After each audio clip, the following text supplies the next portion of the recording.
பவனி வருகிறாள். தாய் குருவங்கோட்ட தலமிழுந்து பவனி வருகிறாள்.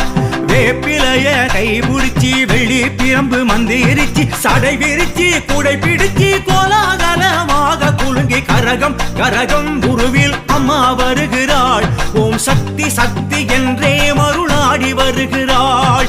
காப்போம் காப்போம் என்றே வாக்கு கொடுக்கிறாள். தன்னை நம்பி வந்தால் பலமான வாழ்வை அளிக்கிறாள். மறிக்கொழுந்தும் மல்லிகையும் சாமந்தியும் சம்பந்தியும் அலங்கரிச்சு சிங்காரிச்சு ஆரவாரமாக எழுந்து பவனி வருகிறாள். மரியம்மன் பவனி வருகிறாள். தாய் குருவங்கோட்ட தலம் எழுந்து பவனி வருகிறாள்.